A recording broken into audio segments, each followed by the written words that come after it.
We got the dub, baby!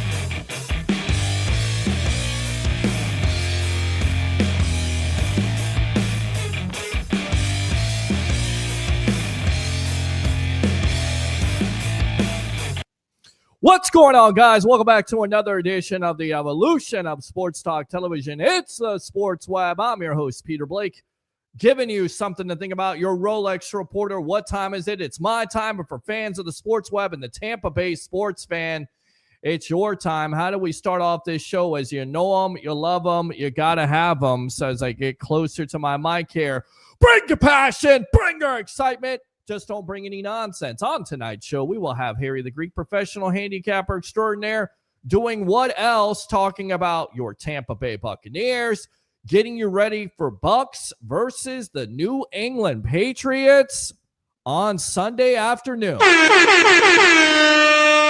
Gotta love that. And, of course, if you don't know, we will be live there from What the Buck Tailgate, your pregame edition of the evolution of Sports Talk Television. And then at the end of the game, we will have you covered on the field live from Raymond James Stadium. Whether the Bucs win or lose, take your phone calls as always in collaboration with the JP Peterson Show. I don't know about you. I'm ready to go. I'm fully recharged. I'm recalibrated. I hope the Bucs are rested. How was your bye week? It was nice to kind of sit back and watch football, but I miss the Bucs. I miss covering them. I miss being out at the tailgate, or I miss being out, of course, right there on the right, Tampa Joe's, 9316 Anderson Road in Tampa, for all your away watch parties for you Bucs fans out there. It was a great week for the Tampa Bay Buccaneers, and they didn't even play because everybody that needed to lose for this team to move up, guess what? They are number 2 now, the number 2 seed in the National Football League. So you got to love that. Of course, also everybody in the NFC South besides the Carolina Panthers lost. The Saints lost, so there you go for them.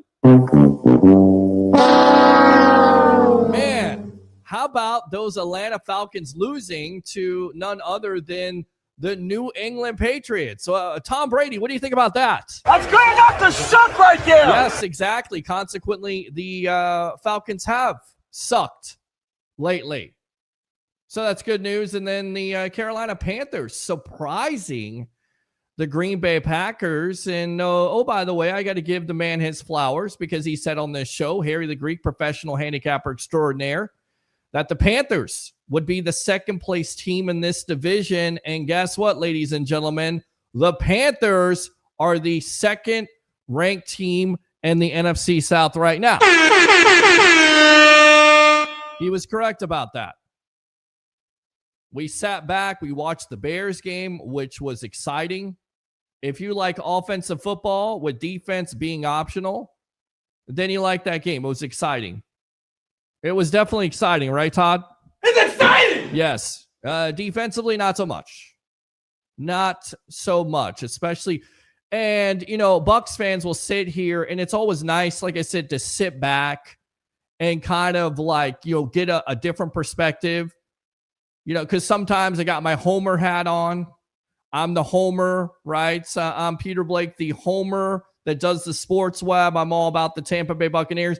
But then you get a chance to kind of sit back and watch every other team because you're always focused on the Bucs, whether it's an away game at Tampa Joe's, a home game at the tailgate, or in the press box. You never get a chance to see every other team play. And if anybody comes on this show and says the Bucs defense is bad, no. What is bad is the Cincinnati Bengals defense. That is bad. That's bad. The Las Vegas Raiders, that defense is bad. So enough with the Bucs defense is not great. You could have you could have the Bengals or you could have the Raiders, which by the way, Duval wins a close one in overtime there with our friend there, Liam Cohen, going 5-3. So it's nice to sit back and watch the NFL. It was also nice to watch the World Series. Yes, I watch baseball. I know, Joe Sway, you didn't think I watch baseball, but I do watch baseball, and one of the most exciting World Series of all time, especially Game 7. Congratulations to the LA Dodgers, your new world champions in Major League Baseball. And then if that's not enough, USF gets a break because, of course, they had that heartbreaker versus Memphis. They have a couple teams in front of them that lose. Navy loses. So now it's all on the table, and you may have a rematch with Memphis after all, if, of course, you take care of your business. And, oh, by the way, the Bulls just hired, who's my favorite player? Mr. Derek Brooks as the COO of the USF Bulls. So, guys, so much stuff going on right now in the Tampa Bay area. Get on the phone lines. Give me a reaction to all of it. How do you feel about this Tampa Bay Buccaneer team? Because I got some good injury news today. We'll get into that. How do you feel about this game against the New England Patriots, who are coming in at 7-2? One of the young teams, one of the early stories of the National Football League, where Drake May, Stephon Diggs, of course, knowing him. What are your thoughts on that? USF, again, making big moves with hiring Derek Brooks. And was that the most exciting World Series of all time. Let's go out to Trevor. Trevor, turn down your phone, but welcome to the evolution of Sports Talk Television as we get you ready this week for Bucs versus the Patriots. What's on your mind, boss? Welcome. Hey, good evening, Peter. Thank you. Good evening to you. What's on my mind is, obviously we got a game versus the Patriots, and that's going to be a very good game. But I am wondering, does Jason Light have something working in behind the scenes with these final 24 hours of the trade deadline? Well, listen, and then we didn't get a chance to talk about that, but the trading deadline is tomorrow, Bucs fans. Do you want to see them be like the Philadelphia Eagles? Which, by the way, let me caution everybody talking about the Philadelphia Eagles and what they're doing right now. There's a bunch of named players. They haven't done much of anything. They can go ahead and give up as many picks as they want to. It doesn't necessarily mean these players are going to be productive. Jair Alexander a couple years ago may have been a Pro Bowler, but he hasn't been able to stay healthy. So let me get this straight, Bucs fans. You want the Bucs to trade for him over what the Bucs have right now. You want them to trade for Jalen Phillips, who's coming in and going to be a free agent who only has 3 sacks to trade a third-round pick, and people will say, well, it's only a third-round pick. Well, consequently, Jalen McMillan was a third-round pick. Tyke Smith was a third-round pick. Yaya Diaby was a third-round pick. I'm not saying it's not going to happen, but it's going to be a smart trade that makes sense, not just because, hey, we need to make a trade. We're desperate. We're going to make a trade for anybody because this kid Phillips, he's got lots of potential. But first, he hasn't been able to stay healthy. And second, he's not that productive. So that doesn't seem like a Jason Light type of player. Make sense there, Trev? Yeah, as far as secondary, I'm fine with our secondary. Yes. I think we can roll with what we have for the rest of the season, and I'm 1,000%. I like Tyke Smith. We all love Antoine Winfield Jr. I know. Well, he's a second-round pick, but that's what Bucs fans want to get rid of. Well, why not a second or third-round pick? What kind of player could that end up? Luke Goedeke, he was a second-round pick. How did that turn out? Turned out pretty good. I know a lot of Bucs fans wanted to cut him the first year because he wasn't playing his natural position because they're so reactive. Love you, Bucs fans, but you got to give it a little bit of time. You got to give it a little bit of patience. An old Guns N' Roses songs from the 80s. Go ahead and Google that. YouTube that, kids, if you don't know it. Give it a little patience. That's what Jason Light likes to do. I'm all for making a trade if you need to make a trade, but it has to be a smart trade. It has to be somebody who can come in, and you can't give up that much. And a third-round pick for a player that, once again, has been off injured, has not been productive just because you need somebody. Listen, I'll take my chances with Anthony Nelson and Yaya Diaby all day long and twice on Sunday. How about you? Yeah, honestly, the only thing that I wanted us to trade for, if possible, was a pass rusher. Mm-hmm. Just to have depth because we're going into the stretch of the season now. That's really the only thing. Secondary wise, I'm fine. Linebacker, I'm fine with addressing that in the draft. I just want to have more pressure on the quarterback, bar none, just for the rest of the season. Agree. So, if we're going to trade for anybody, I want it to be a pass rusher. Right. In my dreams, it would be Max Crosby. You know what I mean? I would love to have him on our team. Here, because I watched him yesterday against Duval absolutely blow up that line, take on double teams, take over a game. Listen, you're going to have to trade multiple first-round picks, and he's definitely worth it. I don't see Jason Light doing that, and you're also going to have to pay that contract, which I don't think the Bucs are going to be able to do. But, yeah, that's the type of player that you want to go for if you're going to go for somebody in this trading deadline. Maybe a Bradley Chubb, although he's going to be $26 million next year in that cap. What are you going to have to give up to the Miami Dolphins? Because it is a fire sale down there with the Dolphins firing their GM. Yeah, it's just like an investor. You know what I'm saying? When the market goes up and everybody's trying to sell, they got to sell for cheap. So, yeah. But I don't know. But going back to the game Sunday. Yes. Look, I watched that game versus the Falcons yesterday with the Patriots. So, first of all, let me shout out to the Patriots for holding on to that win. You know what I mean? But what I did see, I saw Drake May, he had a very good first half. Mm-hmm. Right, he was excellent on third down in the first half. But there's some plays out there that he definitely left on the field. Mm-hmm. He had that real bad turnover at the end of the first half. Atlanta was able to take advantage and score, get a quick score at the end of the first half. And then they only put up 3 in the second half versus Atlanta. So I'm seeing a Patriots team that has talent, but they can be had.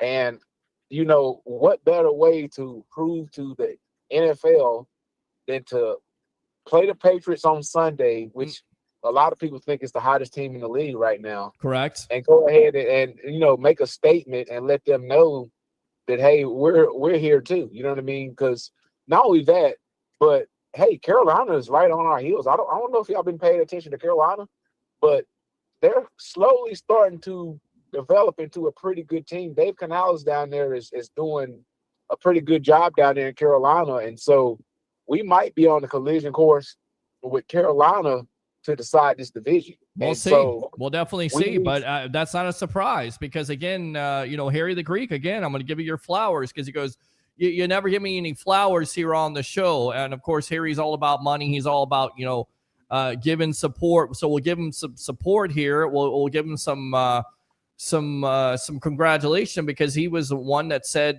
before the season that the Carolina Panthers would be the team to be reckoned with in this division, that it would not be the Atlanta Falcons. And, of course, it would not be those god-awful New Orleans Saints who are looking like the worst team in the National Football League, not named the Titans or the New York Football Jets. Just end the season, please. Yeah. And they're definitely, Carolina's playing some really good ball. I will admit I was very impressed with they beat the Packers yesterday. But, I mean, honestly, if I'm being honest, watching that game, the Packers just got out-coached yesterday. I watched that game too. I don't know why Matt LaFleur went for it on 4th and 8. No idea. It was like 14 minutes left in the game. Yep. You kick the field goal. Take the points, right? Take the points, and then you trust your defense because your defense was playing a very good game all the way up to that point. Right. And so I really don't understand that play call right there to go for it on 4th down. I think that was just a stupid call. Right. I mean, Matt LaFleur, he makes some. You know what? I think he's an overrated coach. Now that I think about, I know this ain't about Bucs ball, but I'll just go ahead and say I think he's a bit overrated. I mean, you look at that NFC Championship game when we played the Packers. He wanted to be conservative there, and then you go. He had no choice to be conservative. The defense shut the offense down, and everybody's like, well, Aaron Rodgers needs to run for it. Aaron Rodgers is not going to beat out Devin White when he was playing at a high level. Nobody's going to beat out that defense playing at a high level. You had to be conservative at that point. But then, like yesterday, though, you get in a point where, hey, you need points and your defense is playing well. Yeah. But you don't kick it. You go for the points. Makes no I'm sense. just like, brother, what's going on down there? No idea. I mean? Anyway, I don't know what's going on with the Green Bay Packers.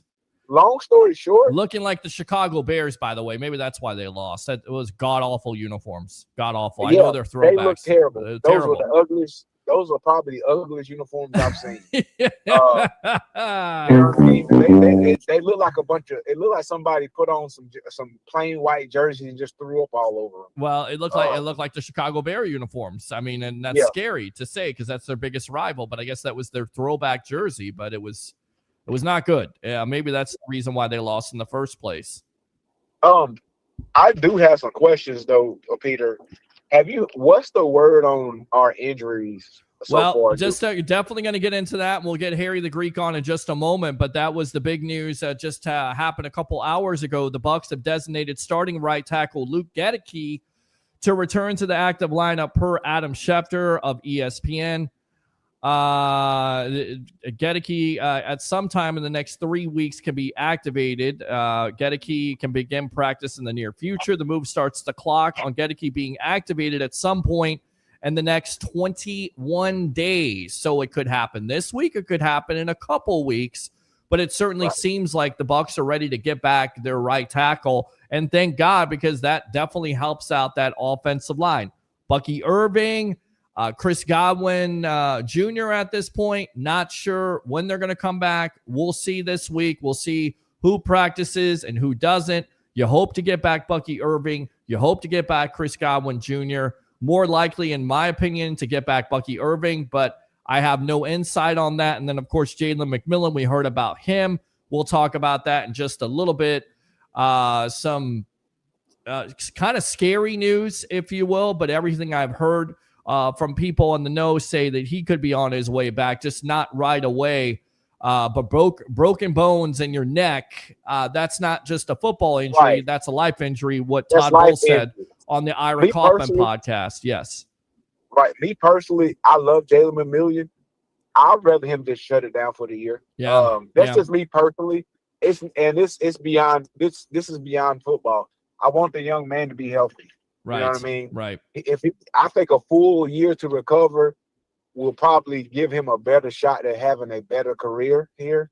I'm just thinking long term. Right. You know what I mean? So, if I want to win just as much as anybody, but I don't want nobody to like literally risk their well-being, their quality of life just to help us win a game. Like at the end of the day, it's not that serious. Well, listen, that'll be up to the Bucs, and we'll see what happens. We'll see how it all plays out. Trevor, appreciate the call. Use that second one, my friend, here on a Victory Monday. We'll still call it a Victory Monday here. Victory! Because the Bucs moved up to second seed there in the NFC. Appreciate the call as always, my friend. All right.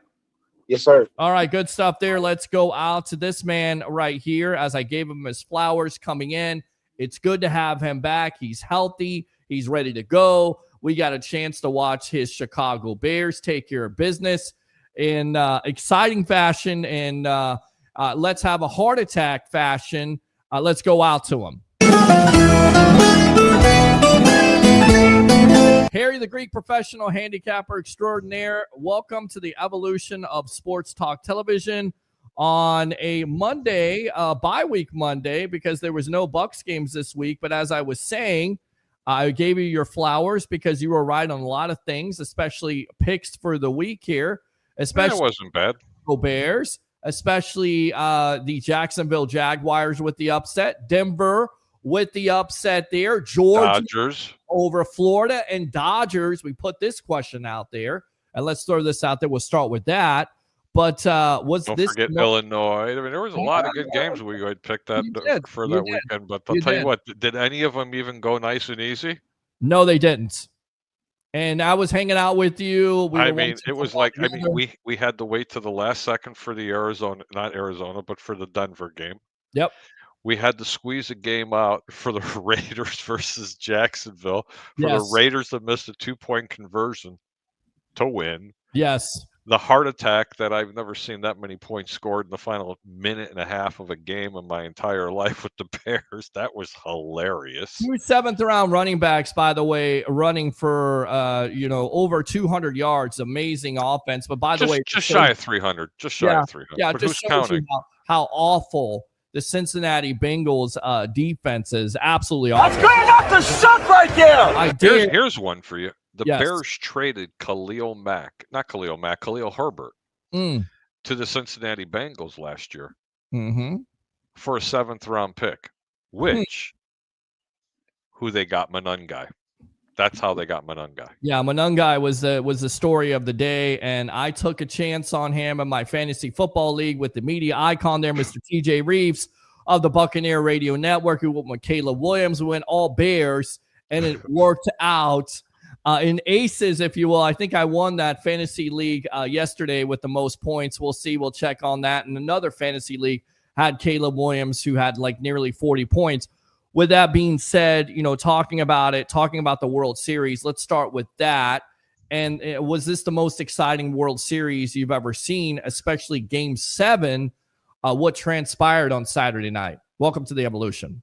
Yeah, Peter, I got to tell you, man, that first off, when Game 6 happened and the mysterious ball that was either trapped in the outfield or it wasn't, I knew it was over then. And there's a lot of people that are getting upset about Toronto not winning the World Series. Me, I could care less. But I have my own personal feelings. Nothing against Canada. I mean, I understand that they're a little upset with us down here because of certain political reasons, and That's on them, not on us. And then I heard, and then I hear some things that are going on where they don't want to play the national anthem up there. Look, you got hockey. That's all. You got hockey, and they haven't won a Stanley Cup. I can't tell you in how many years, and where they don't play the national. Oh, my bad. Go ahead. And I'll be honest with you,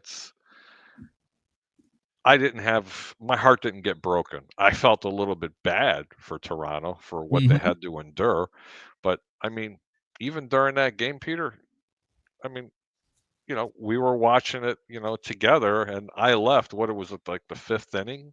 It was 3-0. It was 3-0. It was 3-0. I was like, it's not even going to be a sweater, man. Dodgers will come back. No big deal. Yes. It took all the way to 2 outs in the 9th inning. Miguel Rojas with a unlikely hero home run, but that's the reason why you watch World Series baseball and World Series in general, because there's always that unlikely guy. We could talk about Shohei, but it's a guy like Rojas, not only with the home run there in the top of the 9th, but also in the bottom of the 9th with a great play where he's falling down, where you throw the ball to home plate, that close to falling down, and the Blue Jays winning that. Peter, the Blue Jays should have won that game. Okay, but this is what teams don't do anymore in baseball, players. Okay, I played the game. It is faster to run through the base than it is to slide. Yes. What else do I got to tell you? Right. Okay, if you redo it and you rewatch that play, had he not slid and ran through the base, right, he's safe. Yes, safe. Because the catcher's Will Smith. Why do people even bother sliding anymore going in the home plate? I want you to think about this. They've made a new rule 20 years ago. You can't have contact with the catcher in certain ways. You're not knocking the ball out. This isn't the 1970s, 1980s, and 1990s, baseball game that we used to watch. It's like they're protecting catchers like they do quarterbacks. Yes. So why do they continue to slide going into home? You will actually get there quicker by running through the base. Point I'm trying to make, he didn't slide, they win the game. They win the game, and again, the pitching for the Blue Jays fails. I'm kind of glad they didn't because I won the bet. I did too. So we won that bet. Let's talk about the Tampa Bay Buccaneers and against the surprising New England Patriots, and getting some good news today. Luke Goedeke designated for a return in the next 21 days. He can start practicing, so we'll see if he plays this week. The target date may be the Rams at this point, a tough stretch of games. You have the Patriots that are 7-2 at home. I think it's a winnable game, but it's a tough game. You got a second-year quarterback. You got a new coach there. They've got lots of confidence. You come down here to Tampa. Maybe that confidence is gone because Todd Bowles and that defense can get after Drake May. They're going to need to. And then after that, you go to Buffalo. You play Josh Allen coming off of pump the brakes. Let's just look at 1 week at a time. Yes. Okay. You're like, oh my God, the Bucs are going to be serious underdogs in this game. I told you they were going to be the favorite, and they are. They're 2.5 points, sometimes 3-point favorites right now. Okay. There's a reason for it, because Tampa is a better team. Okay. New England has holes. They should have lost yesterday, but they still got the W. And that's what counts in the record books. It's still a W. Tampa's a better football team. And I'm going to tell you right now, I implore anybody, if you can get this team right now, not tomorrow, not Wednesday, Thursday, Friday, or Saturday, right now, if you can find this game at -2.5, bet them.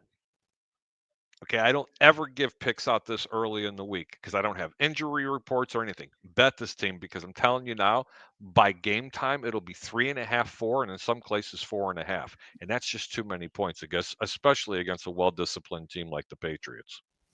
Good stuff there. Open phone lines. What do you think about this matchup this week? Are you concerned about it? Do you think Jason Light will make a trade at the trading deadline? The deadline, I believe, is tomorrow at 4 o'clock.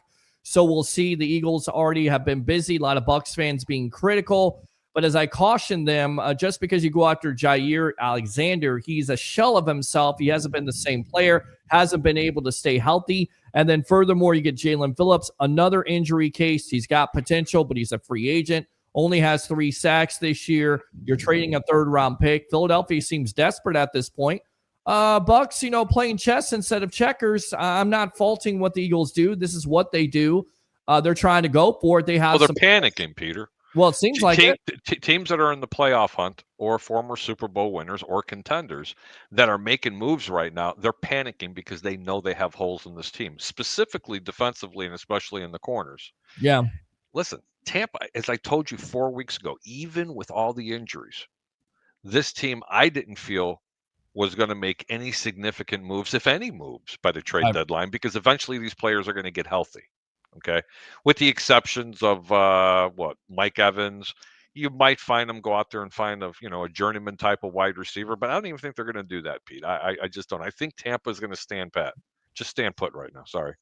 Yeah, I mean, I think it's certainly possible. And Bucs fans, let's hear from you tonight. Do you think that Jason Light will stand pat? Do you think he should stand pat? Should he make a big time move? Who would you like to see them go after here with the trade deadline on the eve of it? 727-255-0391. It's 727-255-0391. Let's go out to the comments here. Baker on the Manning cast tonight. Haven't gotten a chance to see that, but try to see the replay of that, Tim. Thank you very much. Oh, yeah. Let's go out to Risa White, 9700. My favorite show, Peter, you and the Greek are the best. Appreciate that. Check is in the mail. Let's go out to Alex. Alex, welcome to the evolution of Sports Talk Television here on a Monday night as we get you ready for Bucs versus the Patriots. Go, my friend. Evening, friends. Yes. Well, talking about the World Series real quick. Great Game 7. I'll tell you one thing. I'm hearing a lot of things about how people have started to like baseball because of the series itself. So. Yes. Insane World Series, but going back to the slide, which was the difference in the game, in my opinion. On top of the fact that there were some amazing plays, I think it was Rojas who made that amazing outfield catch. I think it was in extra innings against the Jays, which saved their game. No, it was Pagas as the center fielder there in the bottom. They made two defensive plays. Pages. Yes. Yeah. Rojas with the one of the outs. He made that play. Yeah, and it looked like he was going to run over the left fielder. Left fielder was trying to make a Willie Mays catch there, had no chance, and good thing the center fielder took over for that because he saved the game, because at that point it looked like it could have been ball game. If you don't make that play, once again, Blue Jays win it. So two outstanding plays by the Dodgers when it counted at critical times. Amazing. Going back to the slide play at the plate, though, there was two things wrong with that. And the reason why I'm only mentioning that is because I think that's what cost him the game. Right. You have to have a bigger lead over there at third base, in my opinion. That's me. That's my opinion. Also, do not slide feet first. You got to slide head first. Take your hand. Don't slide at all. Right. Alex, no, it's already been proven. I disagree with that. I disagree with that. You can disagree all you want. I'm telling you from a former professional baseball player, there was 0.2 of a second difference. All you do is run through the play, and it's not done enough. And I don't know why they didn't do it. Play. You slide head first, the same result. Feet first, the guy is not feet first. Run through home plate. Don't stop. You waste 0.2 of a second sliding either face first or feet first. The hands aren't going to get there any quicker. Well, you can disagree all you want. Why don't you tell a former baseball player that? And that came from his lips. Well, I know what former baseball player he's talking about, but you can disagree if you want to. I mean, that's fine. I mean, I'm just saying. Right. I mean, I played the game. You played the game, Alex. But I mean, this guy played it at a different level. The guy's safe if he doesn't slide. The guy will not be. The guy's not out if he slides. If he doesn't slide, the end. I agree. If he had a bigger, if he didn't have. No. I agree with that. If he had a bigger lead over there at third, but he didn't. The lead was short, and that's why the call was so talked about, because even people, I mean, shoot, even the Jays fans are like, how come the third base coach didn't tell him to have a bigger lead? Right. He's playing short, and then he's like, you have to have a bigger lead. And that's on where the only reason why he wouldn't save. That's a really good question, but that also depends on where the third baseman was at. If he was covering the bag, if he was standing on the bag. Max Again, Muncy was played way up, so he was played way up to conserve the run. don't know. I have to go back and watch the replay on that. That's a very, very good question to ask I'm there. pretty sure he's correct about that. They were playing in at that point. They were playing way in. That's why he tried to. He wasn't before him. He tried to go oppo, and Max Muncy took a bullet and he caught that one. But then after that, he tried to go oppo again, and they would. It's just like the old adage, Alex. You don't want to make the third out when you're on the bases. That's always. That's always. You never want to make the third out on the bases. So why was he forward? I have no idea. But I'm sure one of the pundits are going to ask him. But with all due respect, and I know you love the game of baseball, you're wrong on that one, brother. You are going to get the home plate or any base by running through the bag. The end. Whether you're sliding feet first, head first, and you know what? Roberto's not the only one that told me that. How about Mr. Pete Rose? That guy is one of the better base runners ever to play in the game, let alone hitters. I remember sitting many a nights watching baseball games with this guy, sitting at my table at Tampa Horse Track, and he would say, shouldn't have slid, just run straight through the plate. You'd have been safe. Yeah. Would have been safe. Would have been safe. Would have been safe. It's just a misconception. But it's instilled in our brains that we have to slide. Right. And it's just not the case. You know what? I'm glad they didn't slide. Series. It was a great series. Was it the best World Series you ever seen, Alex? Absolutely. Okay. Not even one of the best, yeah. All right. Hey, guys, that was a good one. Just real quick, talking about the Bucs real quick. I'm excited for the second half of the season. Depending on the health of the team, I'm not hearing anything on Chris Godwin or Bucky Irving, which is some guys that I was hoping to see back by this week. Obviously, I don't want them to be rushed, but answering your question, but before I called, do I want to see a move? I just would like to see some pass rush help. But other than that, I think we're good. I'm okay with not making no big moves. The wide receiver core or a move there, they must know something about Chris Godwin that we don't know, and I think they know that he's coming back because that is a short, a lot of injuries basically. Well, Jalen McMillan, everything like he's going to be out. Everything that I've heard, Jalen McMillan is on track to be back. Chris Godwin, he is coming back. On track. Everything that I've heard, they're on track to come back. So we'll see how it all plays out here in the next couple of weeks. I don't think this week, but you never know who's practicing. Luke Goedeke, good injury news. We'll talk about Jalen McMillan in just a moment here because we kind of touched upon that. But appreciate the call, Alex, as always. All right, my friend?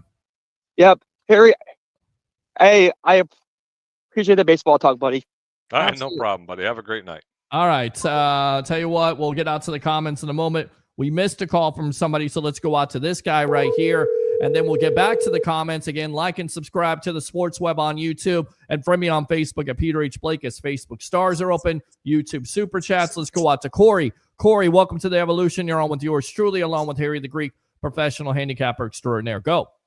Peter here, what's going on? What's going on, boss? Getting you ready for Bucs versus the Patriots. What's up? 6-2 Tampa Bay Buccaneers versus the 7-2 surprising New England Patriots with second-year quarterback Drake May. 7-2. Yeah, 7-2. How about that, huh? Wow. Yeah, right. Who we got coming back? 7-2, Peter, and they're underdogs. I know. Well, okay, just want to throw that out there. I'm going to keep reminding you about that. That's fine, but they have beaten some teams. Not necessarily. 2 weeks ago, the Bears were underdogs by 6 points to the Baltimore Ravens, and they were a one-win team. Yes. You just try. What did I tell you that game was going to be? 2.5 or 3 points, didn't I? Yes, you did. Okay. Yes, you did.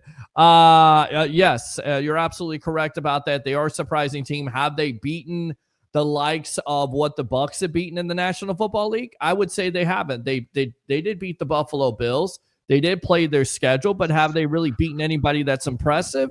I don't necessarily think so. I think I don't even have a scouting report on them, boy. All I know the quarterback, Drake May.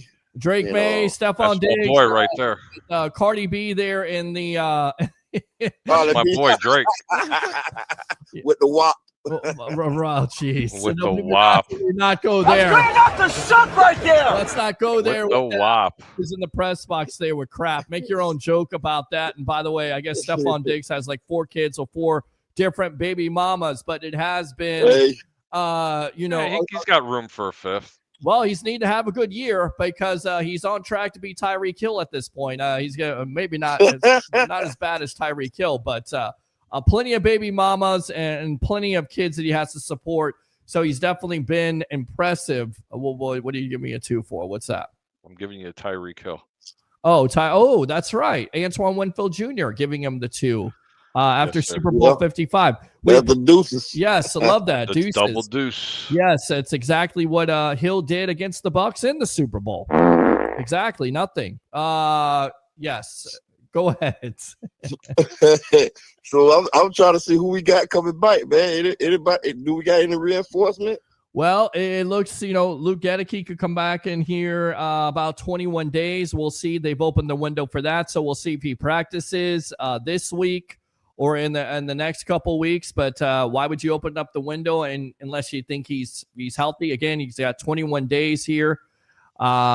Chris Godwin Jr., we haven't heard anything at this point. We haven't heard anything from Chris about Godwin, Bucky Irving. From Chris.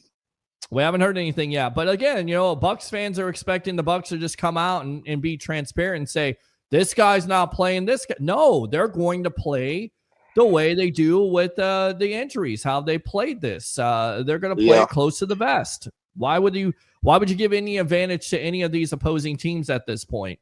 So man, I did hear some information about McMillan. They said he had broke a mild fracture in the neck. Well, this is from Todd Bowles and the Ira Kaufman podcast, a Joe Bucs fan, our friends. We've had Ira Kaufman on here before. As he said that there was some broken bones in the neck. It was a fracture. Also, Rick Stroud reports that it was a fracture that's actually mild. The ligament issue, not the break. It's what has forced McMillan to wear a brace and is taking the most time to heal. Also, and I had more on this, but Bowles was basically saying in so many words that this is not an ankle injury. This is not something that's going to heal. This is a life issue. So of course you're going to it's a neck. He's still wearing a neck brace at this point. So. But everything I've heard, he's supposed to be on track to return. So we'll see what happens. I don't think it's going to be this week. I would be shocked if it was in a couple weeks, but maybe you get him in early December and you see what happens. And finally, you can have some semblance, if you will, of being healthy in that wide receiving room. Although, Mike Evans is out for quite a bit of time here, and we don't know what's going to happen with him. But it would be nice to get back a young kid like McMillan. I heard that broken clavicle. You could probably according to how you heal, it could be about 6 weeks. He can be a lot longer than that, especially when Mike Evans plays. But just knowing Mike Evans at this point, just knowing him, from having a broken collarbone, believe me when I tell you, it's one. I've had one too. It hurt. I had one. It hurt. It hurt. It'll take you months before you can get your arm above this high. Right. Yeah. Well, I've had it too, but just knowing Mike Evans, knowing the Bucs, maybe there's a plan for him to play eventually. Before I had it, and I didn't even know I had it. It was just the pain. It was a pain tolerance, Right. I had it, but Right. So, it's a pain tolerance. It's all about the pain at this point. Can he play through a pain? Is he going to want to play through the pain at this point? Is there any plan for him to come back before the season or during the playoffs? Because if he does come back during the playoffs, will he be in enough good football shape? You never doubt Mike Evans. Mike Evans is a true professional. He wants to get into football shape. But we'll see how it all works out. But it would be nice to get back some of these players. Agree. Yeah, truth be told, we need somebody. Just on the dummy route, just on the go route, the stretch the field. Like, we can't get nothing underneath because there's no clear out. You understand what I'm saying? If you understand what I'm saying, yes. Peter? Yes, I absolutely understand. We need somebody to clear out something, because like the safeties, they don't respect nothing. They don't respect it. No. So it's gonna be rough, man. It's gonna be rough running with just them rookies like that. I It's gonna be agree. hard. I completely agree with that. But guys have stepped up. Abuka's been your number one wide receiver at this point. Abuka's playing really well. Yes, he's playing like a number one wide receiver. And I don't even think he 100. Well, now he should be 100 now because he was able to rest for that bye week. Yeah. The bye week came at the perfect time. Baker Mayfield hopefully is rested at this point. Yeah. I want to What read. about Bucky? Well, we'll see. We'll definitely see about that. But here's what Todd Bowles had to say again on the Ira Kaufman podcast. He's still in the brace, but he's getting better. He's getting better. But necks are not like ankles or arms. When you see progress where you can lift on them, work on them, when you're still on the brace and you say, oh, he looks good today, he's getting stronger, he's getting faster, it's a neck injury. And those, like you said, it's a life thing. If it doesn't heal right away, then they're saying it's healing the right way at this point. That's what Todd Bowles says. So doesn't rule it out. He probably just need to sit out the season then, huh? A lot of people think that, but again, I trust what the Bucs and their medical staff feels. And again, I feel bad that it's happened. But again, the good side about this is guys have gotten the opportunity to have more reps, step up, so they're going to be that much better. And Jalen McMillan, hopefully he's healthy by December because that's when you need him. We talked about it at the beginning of the season when you have these injuries. When do you need him? Do you need him early part of the season? No. Do you need him the middle part of the season? No. What you need him for is that stretch when you're trying to make the playoffs. So maybe that gives that opportunity for this offense to get that much better when they get him back healthy. And of course, hopefully Chris Godwin Jr. and Bucky Irving. I think I'm not ready to say. We'll just see how it practices, how it all comes out with Bucky Irving and Chris Godwin Jr. But I think more likely this week, Bucky Irving could play more than Chris Godwin Jr., if that makes sense. Anything else, Corey? Man, I got one more thing, Peter. You know that tight end from Washington, that boy, Colt, C-U-L-P? He was playing pretty good last year on the coin that we got from Washington. Devin Culp. Yes. Well, he need to be implemented in the offense, man. I don't know what this coordinator doing. I ain't gonna put too hard of a time. Well, I think he can't block. It comes down to not blocking. He can't block. He's not good in practice. They got a better pass catching tight end than they do with him. You can't have two wide receivers. You can't have. Hold on, he can spread the wide on passing down. Like you don't have to have nothing on run down. Like that's not what they need. That's not what Tampa needs right now. They need someone that can get up on that line of scrimmage and implement their will in the running game. And he's not that player. Listen, I get what you're saying. He's a hell of a receiver, and you can put him on different parts of the field. And I agree that they should have, some kind of plays for him.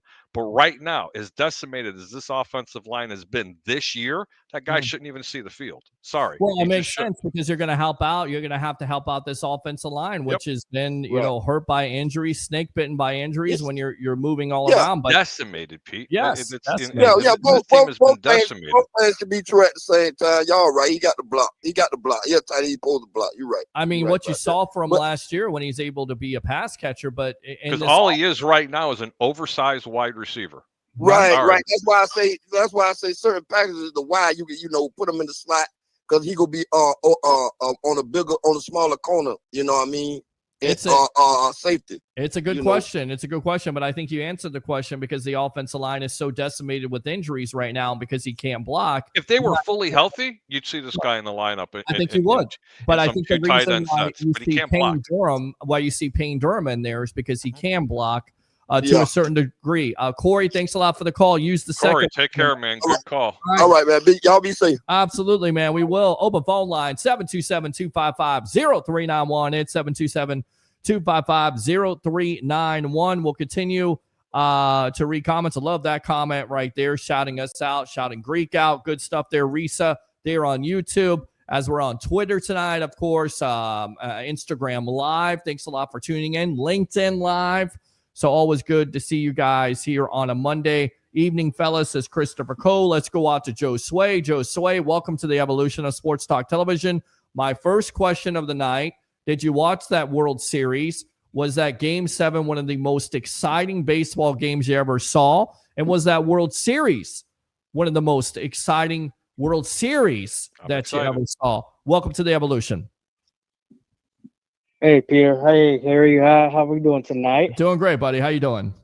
So I'm doing fine. Man, Game 7 was awesome.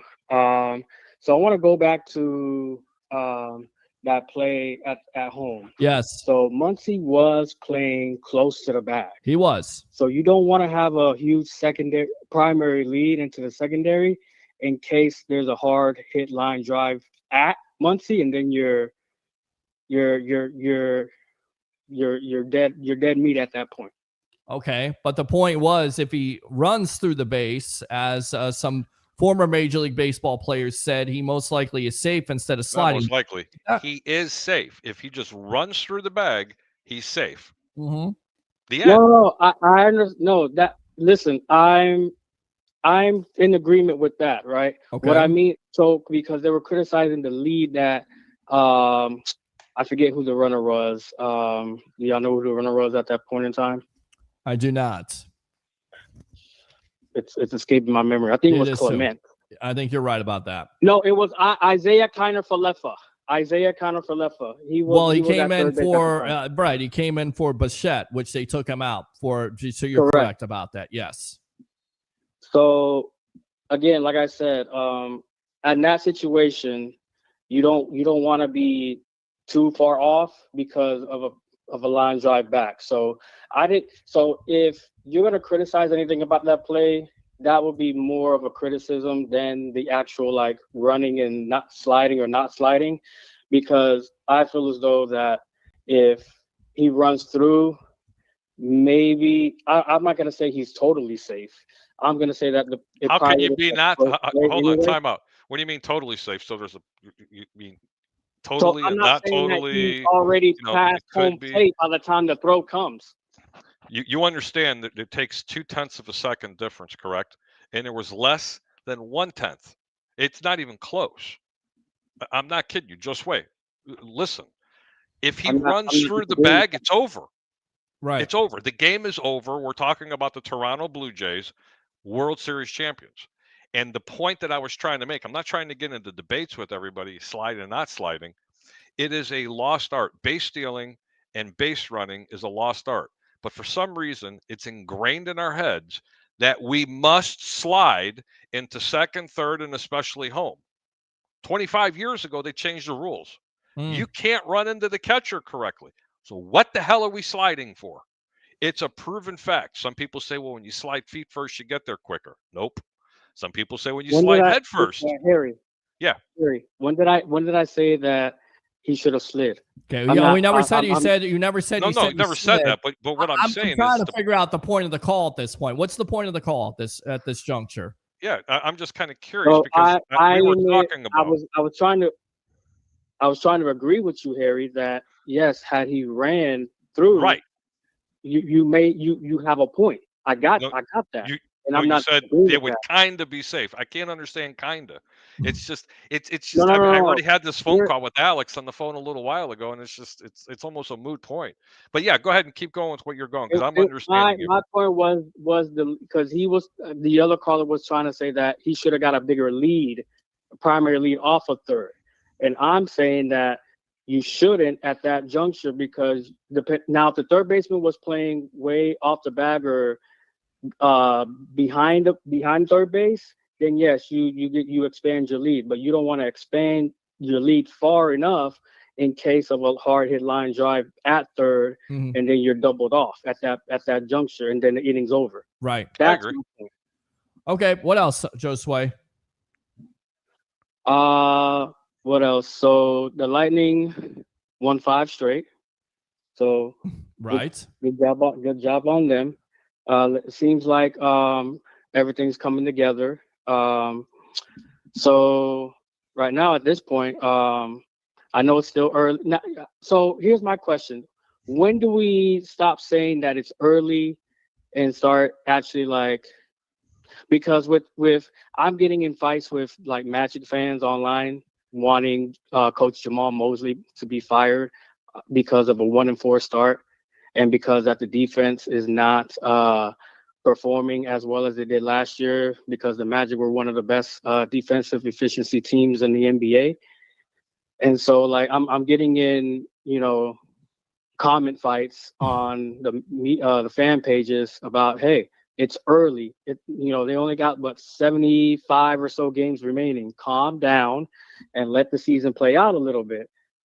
And I felt like it was the same thing for the Lightning fans, I guess, that, when they got up to the 1-4 start or whatever it was, that or 1-3 start, that fans were kind of like overreacting. And that's the problem with, starting out the season slow, because people are going to overreact, because people think it's football, that, you can't start off slow because your season's over.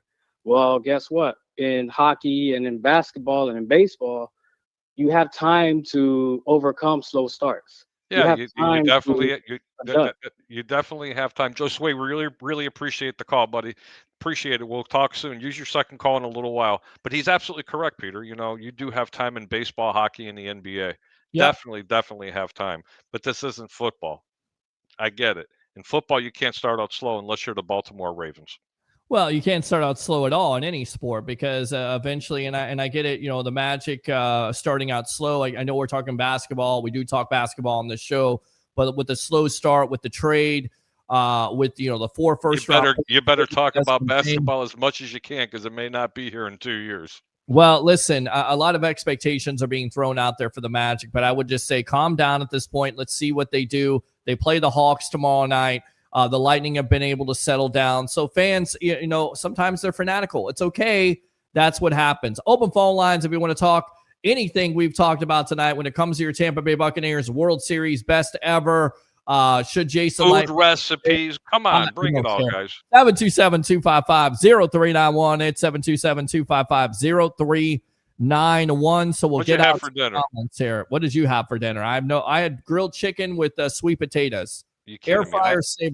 And I had some pasta again. Oh my God, it was good with the sausage. It was unbelievable. I can't cook. I put the chicken in there, air fry it, 380 at 30 minutes or 28 minutes, whatever it is. And if it doesn't look good enough, I'll put it in there for another 5 minutes, and it's great. It tastes good. And put the sweet potatoes in the microwave, do my show research, and get on at 9:00. So we're here. So it worked out good. Let's go ahead. Let's go out to Christopher Cole. Evening, fellas. Let's go out to Parrish here. We're back. LFG Bucs, baby. Was a lonely weekend. I agree with that. Oh, yeah. Stand by here. Let's go back out to the comments. Okay, says, damn it, Jim. Damn it, Jim. What the hell is the matter with you? What's up, PB? What's up to you? He said, go Bucs. Go Bucs. Wait up, little boy. Stop. Wait up. Go Bucs. It's exciting. Go Bucs. How about them Bucs, baby? Go Bucs. All right, good stuff there. Looking for your shirts. We'll figure out what we're going to do with that. We have polo shirts for sale. We got T-shirts for sale. I'm going to get my guy Harry one, Travis one, Ray Kennedy, everybody that's a part of the Sports Web, one of those shirts. And if you fans want one, the Tampa Bay sports fan, the webheads, I feel like they're going to be popular, so why not sell them, right, Harry the Greek? Correct. All right, there you go. Praying we're getting healthy, agree with that. Just got to take care of our own business, agree. Parrish, after seeing the Bengals defense, I love my defense. Right, exactly. That was my perspective. Watching a different team, watch the Bengals. They're absolutely hot garbage. Watch the Raiders. They're absolutely hot garbage. Oh, by the way, Devin White fans, yeah, he's not looking good. That's good enough to suck right there. Yeah, he's not looking good. He's looking like Devin White. After seeing the Bengals defense, I love my defense. So good. Lightning have won 5 straight games. Absolutely. Gotta love that. We will have We the Thunder, Mr. Shooter himself, and Schoolie, I think, will be coming on at 10 o'clock on Wednesday talking about your Tampa Bay Lightning, because everybody's like, you don't talk enough Tampa Bay Lightning on this show. And I'm like, okay, we'll talk. They should tune in to Shooter and Stash. They're great podcasts for Lightning. We'll get them on here because they want to come on and they want me to come on their show and talk Tampa Bay Buccaneers. So we're gonna reciprocate, if you will, if that's the correct word. I'm gonna go on their show at 8:15. Yes, there you go, an SAT word. And then they're going to come on my show about 10 o'clock or maybe earlier. We'll see if we have the media icon, Mr. TJ Reeves of the Buccaneer Radio Network. We had a chance to spend some time with him. That was great. Thank you, Richard. Appreciate that. Oh, yeah. Go Bucs. Absolutely go Bucs. Wait up, little boy. Stop. Wait up. We got the dub, baby. Fire the cannons. How about them Bucs, baby? Thank you very much for tuning in. As always, TJ Reeves. We just mentioned him, the media icon. That was the greatest, most dramatic Game 7 for the World Series ever, besides the one he's going to talk about, because I remember this from 1991. We talked about Jack Morris' 10 shutout innings, Game 7 in 1991 with the Braves. Also, Diamondbacks' amazing dramatic game with Tampa's own Luis Gonzalez over the Yankees in 2001. There you go, as the hero off of Mariano Rivera. But the Saturday night was better. Agree with you. You know I'm right. Hey, Pete, what's going on? Oh, yeah. Let's go out to Christopher Cole. It was up there as one of the best World Series of all time, but I prefer the Cubs Game 7 World Series in 2016. Harry, I know you don't necessarily prefer that, but that was also a great World Series game. It was a great game, but it was definitely a damn good game. It really was, but it wasn't this Toronto-LA game. Oh, my God. Wow, that was a fantastic series going 18 innings. People go, you didn't watch baseball. I watch baseball. Well, you just focus on the Bucs on this show, but I definitely watch baseball. I definitely watch basketball, and we definitely watch the Tampa Bay Lightning, and we watched the USF Bulls. We threw that out there. And let's throw this question out there. With the hiring of not only Rob Higgins, but Derek Brooks, who's my favorite player, Mr. Derek Brooks, as your COO now with USF, are you more interested in the Bulls? Let's go out to the phone lines. Welcome to the Evolution. You're on with yours truly, along with Harry the Greek, professional handicapper extraordinaire. What's going on, guys? What's going on, Corey from Tennessee? Yes, sir. Hey, Corey. All good. Hey, man. I just want to say, I felt really good. Just a little Bucs talk. I know you guys were talking about baseball a few months ago. And, yes, that was probably one of the best World Series that I've ever seen. Of all time. One of the greatest World Series of all time. It literally had everything in baseball. It had clutch hitting. It had extra innings. It had blown leads. It had more clutch hitting, great defense, really good pitching, great pitching, really good. It had everything you could ask for in baseball. Yes, it really brought the American pastime part to the game. And that's one thing I love about baseball is that it literally is never over. Now, granted, you have really good pitchers that can close. You have really good rotations that can close the game out and things of that nature. But they have to pitch it. They have to throw strikes to win the game, and it's always dangerous, right? Because you can hit. Look at Toronto in Game 7. They were winning that entire game, 1-run game in the top of the ninth, and they gave up that home run. So. Because he had to pitch it to try to get him out. But anyway, I digress. It's just a great series. That was fantastic. Oh my God. Yep. But it was. But also, man, I was very excited about what the Bucs were able to do by not playing football this week. Wasn't that great? You go into the second seed because everybody else loses at this point. Philadelphia #1. Of course, they got the tiebreaker, but you already beat Seattle. And to Bucs fans saying the Bucs didn't beat anybody, Seattle's pretty good at what they did to Washington. And by the way, Jaden Daniels, why are you in that game being down 21 to points? I mean, that Dan Quinn. That's coaching. Yeah, that's bad. That's bad. They're football players.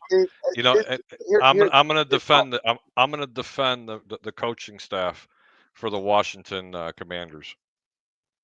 It's a football game, and they're football players. Okay, so at that point, because you take your quarterback out of the game, are you going to take your left tackle out? You're supposed to take Marshawn Lattimore. Hold on, you're supposed to take Marshawn Lattimore out. He tore an ACL. You're going to take all your wide receivers out? I mean, just think about that. And I'm going to be really clear when I say that. You're not supposed to take your players out of a game. Right? You just don't. They don't want to come out of the game. Hindsight is always going to be 20/20. Well, always. I mean, consequently, Marshawn Lattimore has played like he's been out of the game this year. Ask Washington Commander fans. And then on top of it, now you don't have your franchise quarterback. Now you got to go with Marcus Mariota. So, yeah, hindsight is 20/20. But well, here's the thing. Well, here's the thing, though. I get it, Pete.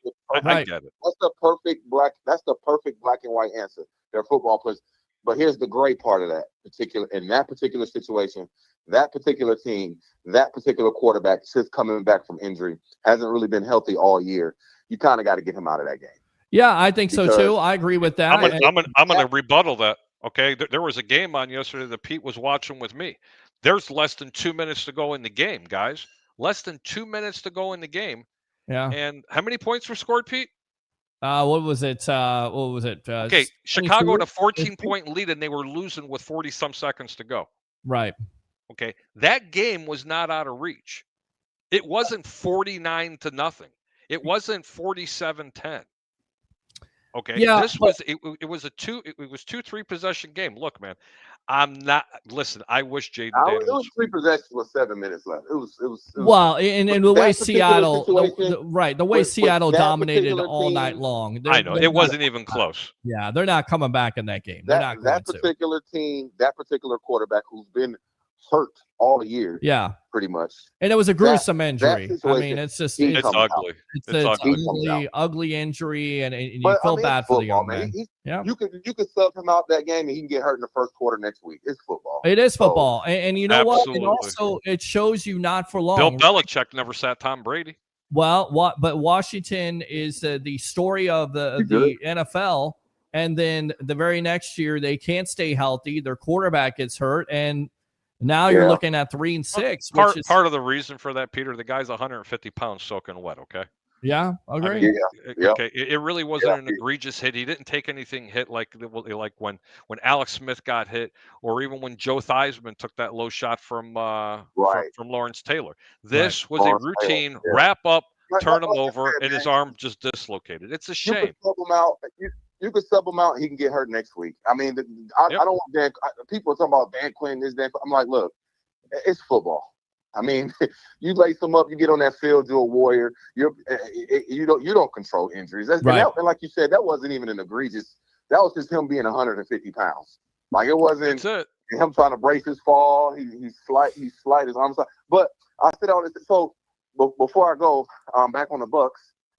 What I love is nobody's talking about us. It's almost like we don't even exist. Love it. Nobody's talking about two teams in the National Football League. They're not talking about the Bucs, and they're not talking about the Rams. Well, that's true. They're not. Well, they're talking about the Rams. Not that much. Everybody's saying the Rams are the best team in the NFC. Well, the Rams I've with heard the Rams- Stafford, he's definitely playing like an They talking MVP about right Stafford, now. MVP, and he is playing MVP level. I'm going to have to almost agree with that. Yeah, I mean you have to with his numbers right now. You line Tampa and the Rams up right now. The Rams would beat them right now. A healthy Tampa team, right now, a little different story. We'll find it out in 3 weeks. We'll find it out in 3 weeks. That's it. You find it out in 3 weeks. You get healthy. Tampa wins the game. Tampa's not healthy. They're not beating the Rams. Yeah, we played them Sunday. No, I don't know. No, but I am excited to see who's practicing this week. Okay. I'm excited. I saw some. I'll get it for you. I am excited to see who's practicing. I saw some clips of Bucky. He was working out. He looked pretty good, but I don't know if he's going to touch the field. I am cautiously optimistic about Godwin, but Luke opening that window. I don't expect him to play this Sunday. I expect him to play. You get Godwin and you get Bucky back, and a healthy offensive line, and the defensive way they're playing, they can beat the Rams. No Bucky, no Godwin, miss one offensive lineman, and the Rams are healthy. That could be pretty dangerous. You could be running into a situation like you did in Detroit. I think we can beat New England. I think we can beat New England at home with our defense. Mm-hmm. I think our defense is very underrated. Oh, I already gave this game out. You need to go bet it. If you're a betting man, you need to go bet it now because the Bucs are only a 2.5-point favorite. You better go get it now. Seriously, it's like a poker game. Just shove your chips in the middle and go bet it. No, seriously, man. I'm not kidding you because by game time, it's going to be 4, 4.5, 5 points. You need to bet that game. If you like the Bucs, you need to bet it now while the iron's hot. Okay, sounds good. The sneaky stat between these two teams is that Drake May is the most sacked quarterback besides Cam Ward.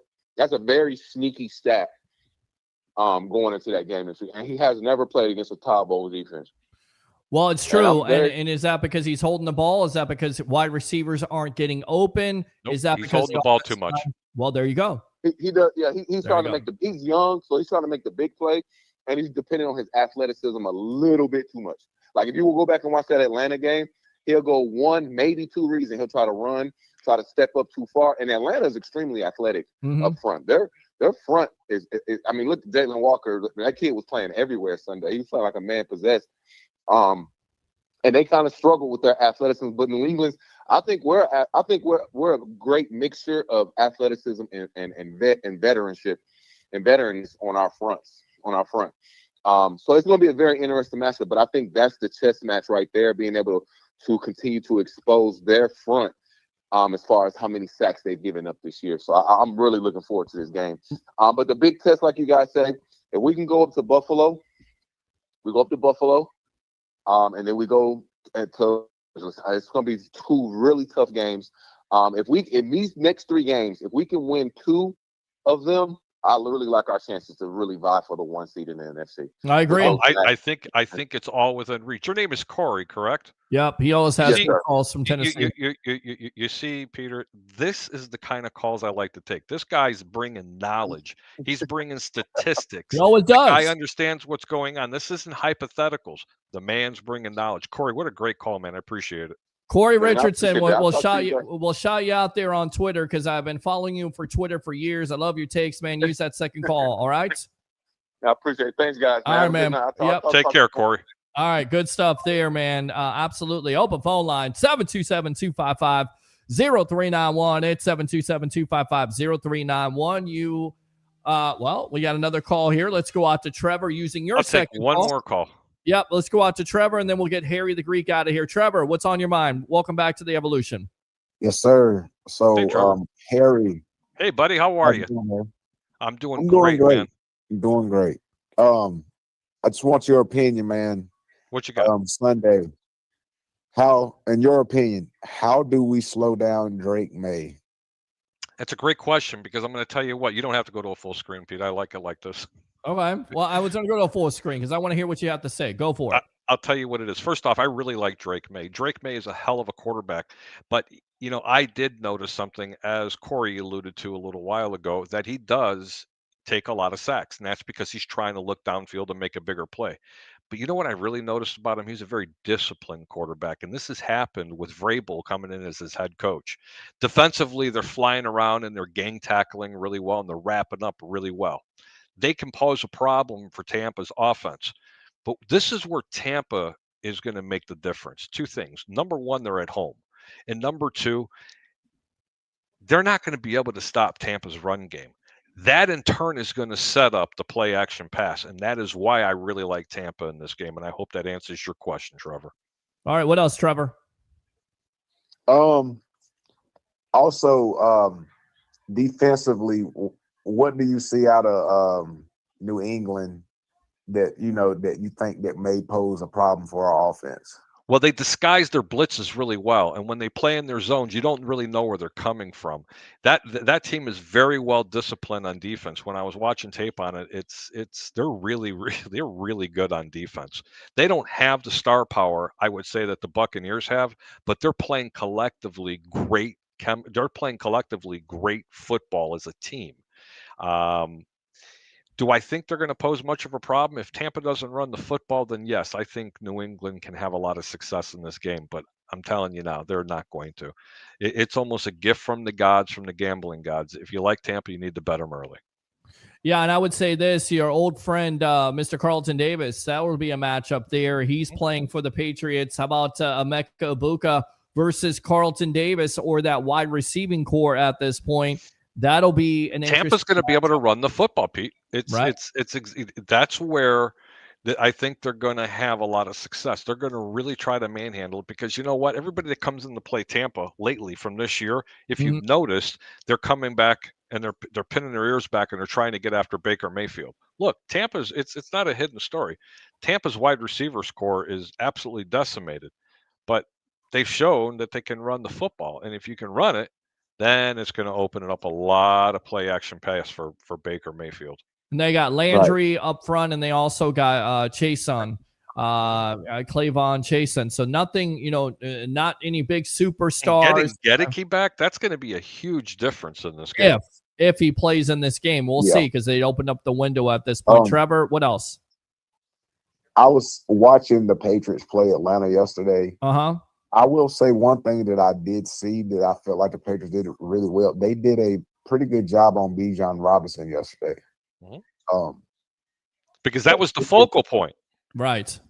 Yeah. There's a difference there. You're right. Bijan You're Robinson is probably the best running back in football, and they know that entire offense. It doesn't go through the quarterback. It's not going through their tight end and wide receivers. It goes through Bijan. If Bijan's successful, they can win. And let me tell you something. Atlanta should have won that game yesterday, man.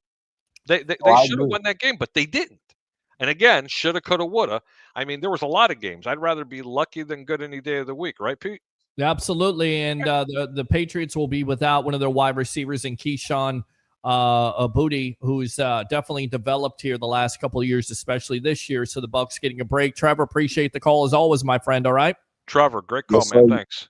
I mean, great calls tonight. Go ahead and promote yourself here, Greek. Nothing to promote. You'll see me Wednesday. We're going to give you out some more football picks possibly this Wednesday.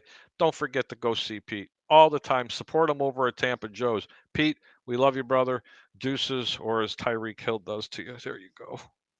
All right, there you go, Greek. We appreciate it as always.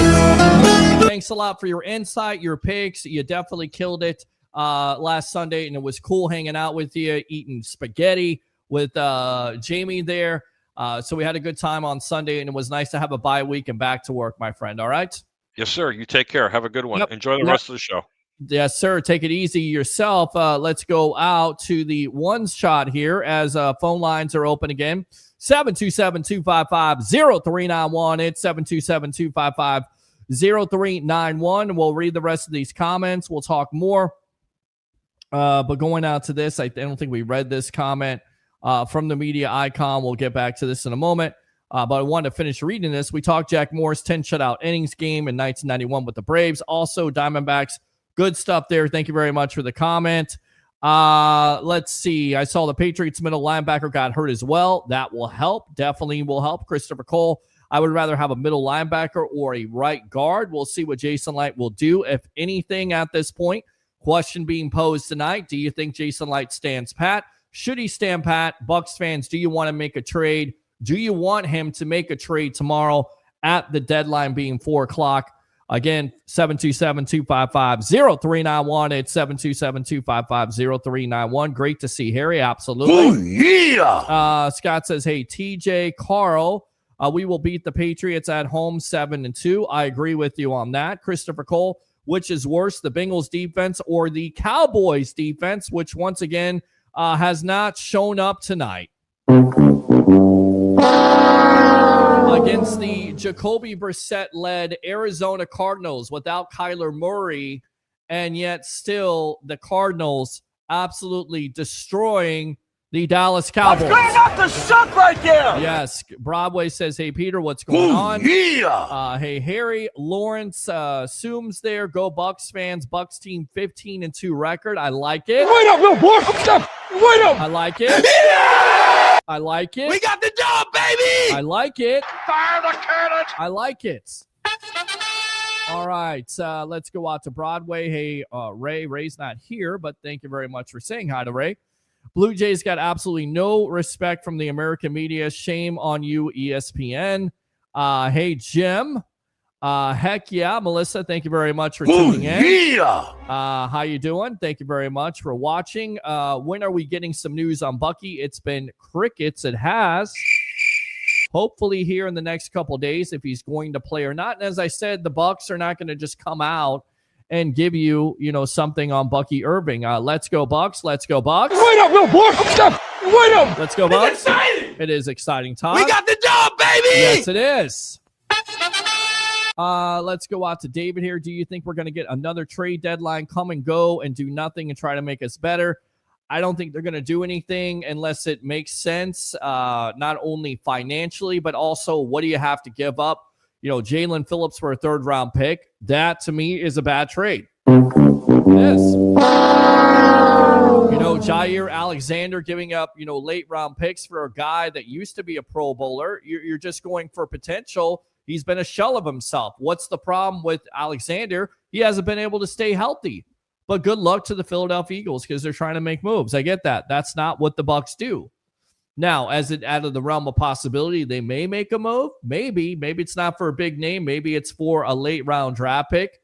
But we know that Jason Light loves those second and third and fourth round picks. And any Bucs fan saying, well, what's a third round pick? A third round pick is Jalen McMillan. A third-round pick is Tyke Smith. A third-round pick is Yaya Diaby.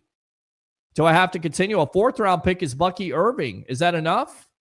Are those enough picks? Are there enough contributions on this team to give up on? I get it. Everybody wants to make a trade, get better, but are you going to get worse? Are you going to get any better? Or are you going to stick with what you have? More than likely, they're going to stick with what they have. But it's open. Phone lines are open to talk about it. 727-255-0391. It's 727-255-0391. Dave says, Bucs aren't making any trades. Jason loves his picks too much. Dave, again, what do you think about the Panthers so far this year? Remains to be seen, but impressive so far, right? I mean, they've had their moments. And then defeating the Green Bay Packers yesterday, that was a shocker. Because Green Bay's coming in as the number 1 seed, and then all of a sudden, not so much. So again, it comes back to Bryce Young, Rico Dowdle as their running back. He's performed well. And that defense has played well. So we'll see how that lasts, if that's going to last. But Dave Canales getting that team going in the right direction has not been a surprise. They showed he should have got a bigger lead as well. I hope we do something on defense before the trade deadline is up, because we're not playing the Saints offensive line every week. If we play a team like Seattle again, I don't think we can outscore them twice in a row. Why not? If you get healthy, why can't you outscore Seattle team? Why not believe in this defense? Why not Anthony Nelson stepping up the way he did? I get it, it's New Orleans, but also maybe that defense is telling you, listen, we don't need a trade. We got the players here. We'll see. Sliding doors slow you down. You only should slide at second and third base. We won't know anything until Wednesday or Friday, correct? David says, I think you should shut down McMillan. This is where the coach should step up to save the player. But this comes back to not only the player, but it also comes back down to the organization. Again, if they feel like he can play, you have to trust that the organization understands what's going on. Culp hasn't been active all season. Great call, Corey. Yep, he absolutely brought it tonight. Yeah. Let's go out to David. When they slide into the base, it looks more dramatic. Christopher Cole, you can lose the playoffs in the first month, but you can't win it in baseball, hockey, and basketball. Tom Banner, Pete, do you air fry ketchup on hot dogs? No, I don't. You can't. I don't think you can really air fry hot dogs. I don't think I've ever tried to air fry a hot dog, but I still do eat ketchup on my hot dogs, Tom. So I appreciate you and your concern. I have my wife's world famous homemade public fried chicken. That's always a good thing. Yes! Yes! Yes! Let's go out to Trevor here. Devin White is pure ass now. Dave, what's the betting line on Morse lasting the rest of the season with the Falcons? Doesn't look too good for Raheem Morse at all. How do you air fry ketchup anyways? I don't know how you do that. I've never heard of that before. Once again, no idea what you're talking about. Shut up! David says, I didn't even know they were playing the World Series until 2 days ago. Good show tonight, by the way. Thank you very much. Appreciate that. Yeah! Thank you for the call. Everyone's shadow is here. Thank you. Dave says, what is the ugly injuries to Washington's quarterback, Theismann, Alex Smith, RG3, and now Daniels? Are they cursed? Don't know. It's a shame, though. You feel bad for the young man because he played unbelievable last year. And he had Washington going in the right direction. Let's go out to the phone lines here. Let's go out to this guy. Damn it, Jim, what the hell is the matter with you? Jim, welcome to the evolution of Sports Talk Television on a Monday night. What's going on? You can air fry a hot dog. I don't know about ketchup. I wouldn't put ketchup in the air fryer. Yeah, I'm not putting ketchup in an air fryer. I think Tom's just trying to be funny. It's like an oven. It's a confection oven. It's just a small one. That's it, and I do everything in that. And people always ask me, they make fun of me. I put a steak in there the other night, man. It's 10 minutes. It's 400 degrees. You saute it up a little bit. You put some spices because you can't have it dry. And then you go from there. It saves you money. It's a bachelor dinner. It's beautiful. I love it.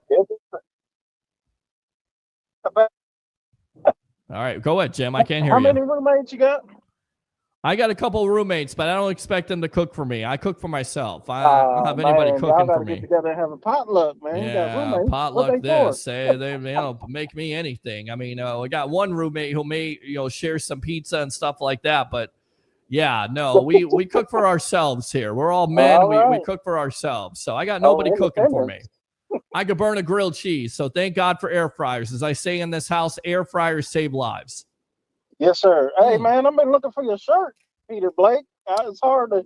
I go to the website. They want to ask you all these questions, and I'm like, bro, I just need to get to where I can order it. I'm trying to get on the ball here. Get a guy to get everybody's shirt ready to go. That's why I posted it on Facebook. If you want a shirt, put your size in there. Put what color, how many you want, and we'll try to get it to you as soon as possible. Okay. I'm trying to figure it out. Y'all should just have it where you got it laid out, so I can just order it. Well, I'll just do that. Just put you got the, what is it, 3X or 4X for you? How many X is it for you, my friend? 4X. At least 4X. Okay. If you don't go up no higher. All right, 4X. Yeah. We'll see what we can do here, Jim. All right, so I work on it. All right, 5X if you can find. 5X. All right, later. All right, later, man. Hey. Yes. Talk about them Bucs tonight. We are talking about the Bucs tonight. How do you feel about this game coming up versus the Patriots? I misheard the Greek. Is he healthy? The Greek healthy? Yeah, the Greek is healthy. He was on tonight. Yeah, he's okay. He's good. Yeah. All right, man. I didn't really get to watch the baseball. What is it? All-Star game? Not All-Star game. World Series. Finals. Yeah. Yeah, the World Series. Right. So, but I talked to a buddy of mine that I go bowling, but he was like, "Yeah, Dodgers gonna win," and I didn't realize they was behind. They were down 3-2 in the series, and they won Game 6 in dramatic fashion, and they won Game 7 in even more dramatic fashion. It was a great World Series. Yeah, he said the Dodgers had too many good players. They had great pitching. They had great pitching and great defense, which paid off. That's the reason why they won. Also, it's not just great players, but it's great defense. And again, great pitching. That's what you got to do to win a World Series. Shohei Ohtani play offense and defense, don't he? He did. He's tremendous. He's amazing. Yeah. So that man, I missed a good game, and I'll be watching replays. So all right. Well, there you go. Hopefully, Bucs get this win. I think if we win these, the Buccaneers, we can win these first 3 games. Man, we cruising. Well, it's going to be tough because you got the Patriots this Sunday, and they're coming in 7-2. You should. It's going to be a tough game, but I think you can win this game. And then you go on the road. You face the Buffalo Bills and Josh Allen, and then you also go on the road and face the LA Rams, which has been a house of horrors, if you will, when this team goes to LA and face the Rams. We all know about the history. That's going to be the toughest 3 games. Those 3, and then you got Arizona coming home, the Simeon Rice game. That won't be easy either. All right, well, Arizona ain't got no good record, but we'll see. Yeah, we'll see. All right, Jim. Appreciate the call, my friend. All right, and I don't think we're going to take any trades. No trades at all.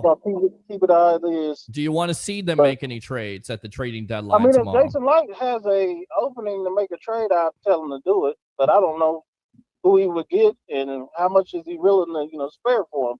Well, that's it. That's what it comes down to. What you're willing to spend and how much you're willing to give up, right? Right. So if I was him, I would wait, but he liked to wait anyway, so we'll see. We'll see, my friend. Tomorrow at 4 o'clock.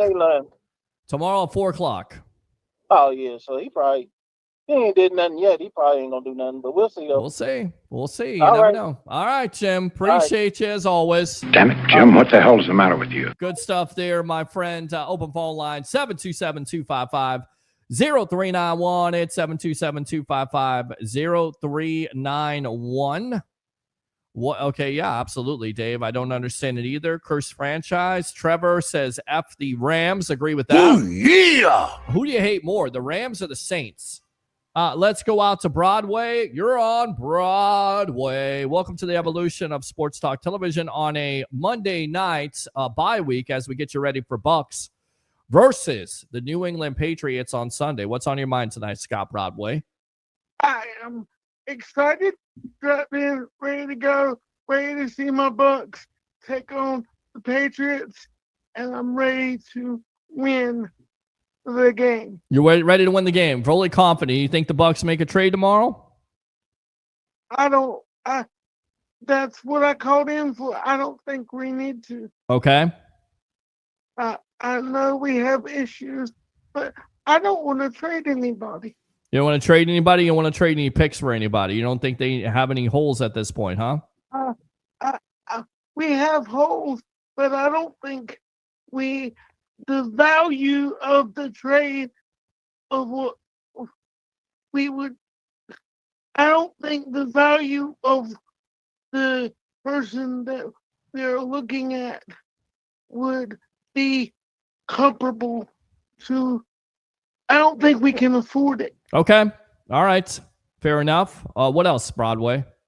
And I think we're going to win. And I heard about Luke Goedeke coming back. I'm very excited about that. Well, there's certainly a possibility. The injury window is open 21 days, so we'll see if he starts practicing this week or if it's in the next couple weeks. But, hopefully you'll have him back by the Rams game there with that talented defense. Broadway, appreciate the call as always, my friend. All right? Thank you. I just don't want us to give up capital when we have a good team. All right. Makes sense, my friend. All right, open phone line, 727-255-0391. It's 727-255-0391. Who do you hate more? You hate the Rams or you hate the Saints? I think it's equal at this point. Dave says, I'll give it to the Rams. Great D-line. Only 17-game season, right? Why take guys out? Anyone can get hurt at any time because it doesn't make any sense to keep him in when you're down by 21 points in your team. And he's been injured all year long. And I get it. Some people will say, the same thing about Chris Godwin.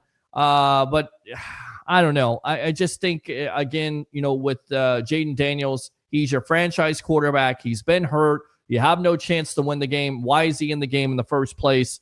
But it is neither here nor there. Now they have to find a way to win games with Marcus Mariota. Good luck. Good luck. Thank you very much, says Corey Richardson right there. Oh, yeah. They're watching the best sports talk show in the Tampa Bay area, the Sports Web with Harry. Good to see you back. Go Bucs. Beautiful mother right there. Love you, Mom. Thank you very much for tuning in as always. Wait up, little boy. Wait up. We got the job, baby. How about them Bucs, baby?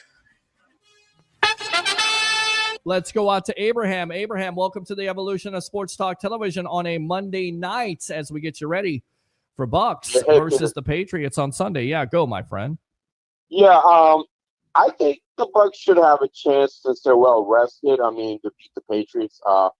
But speaking of trades, okay, I know in our little Facebook Messenger chat, yes, somebody keeps on posting stuff. I'm like, come on, get a reality check. It's all right, Eric. We love you out there. You post the breaking news. I know you're posting trades about Mark Andrews. He's just posting what's being put out there, and it's just speculation at this point. Yeah, so I'm not really a fan of getting anybody under desperation because we have good depth.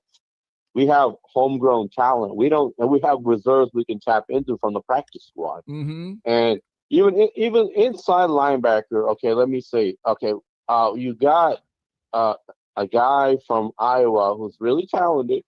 We can always bring up from practice squad. We got, as far as edge rusher, we got Mo Kamara. I know you love him. You love him. Yeah, he backed up Bradley Chubb and Phillips in Miami. He didn't get a chance for those two solid edge rushers that were ahead of him. So even if we want to draft one, then we got David Walker who's going to come back next year from injury. So, we get Light has been good. Light and his team has been good at getting quality players at later rounds, like Bucky Irving. Yep. One fine example. So, so people need to just chill out with the trade thing, unless he's going to be somebody. I mean, it's not worth giving up all the draft capital. If you're trading for a player like Max Crosby and you're giving up 2 first-round picks and you're saying, you know what, this is it right here, I'm okay with that. I'm not going to fault that. Do I think the Raiders are going to trade him? They're out of it at this point, but I don't know if John Spy. I mean, why would you trade one of your biggest building blocks unless you're really trying to? Again, you're trying to build up draft capital. You're rebuilding, and of course you could say with the Raiders they're rebuilding, but they got an older coach there in Pete Carroll. You have Tom Brady as a minority owner. Do you really think they want to rebuild at this point? And why would you trade one of your biggest, best players and Max Crosby? And then on top of it, who's going to pay the salary? That would be the perfect move. But unfortunately, the Bucs would have to pay the salary. They would also have to trade the picks. It's just not realistic. You get a player like that, I could see it. If you're talking about Jalen Phillips and you're trading a 3rd-round pick for him, I understand where Philadelphia is coming from because they have multiple picks next year. But yeah, I'm not trading a 3rd-round pick for Phillips. He hasn't been productive. He hasn't been able to stay healthy. You're just desperate at that point. I think you're basing it off of potential where you think you can get something out of him in the second half of the year, and it's not guaranteed. And by the way, you just gave up a 3rd-round pick who may be a contributor for this Bucs team, which Jason Light has shown over and over again he's been able to pick. Yeah, I agree. So speaking of Mark Andrews, we got a budding homegrown a solid tight end in Kadon, who's a good blocker. Right. Who's excellent in the pass game, and I mean Payne Dormy's a solid blocker, and he's also good. He's good in the red zone. He's a good red zone target. So right. People need to just chill out with getting players from outside. We need somebody. See, we got a culture we developed within. It's like a family culture, and we drafted players, or we develop them, and we retain them, just like Zion McCollum. Logan Hall. Okay, people will get knocking on him, but he's just a great. He was groomed by Will Golson to eventually take his place. Because Bill Golson's like a glue guy. Yeah. He's not saying.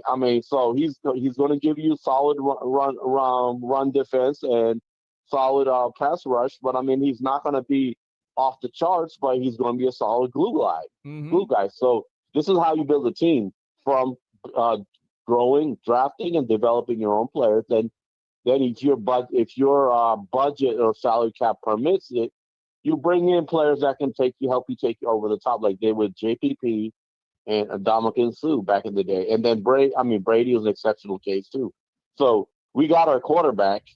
We just, we could add a piece here or there, but that's in the off season, not in the middle of the season. Unless you want to, you're desperate. There's plenty of free agents available. You can sign for a bargain. So I wouldn't make any kind of moves right now. Just trust in your players that you got right now. Help build them up. That's it. That's all I got to say. All right, man. I appreciate the call. So you don't think they'll make a trade tomorrow by the deadline? You don't think they should make a trade by the deadline, right? I think it's just counterproductive to the culture they're building in this organization. That's all I got to say. Fair enough. Right. Strong points as all always, Abraham. You come strong to the mic, my friend. Appreciate you. All right.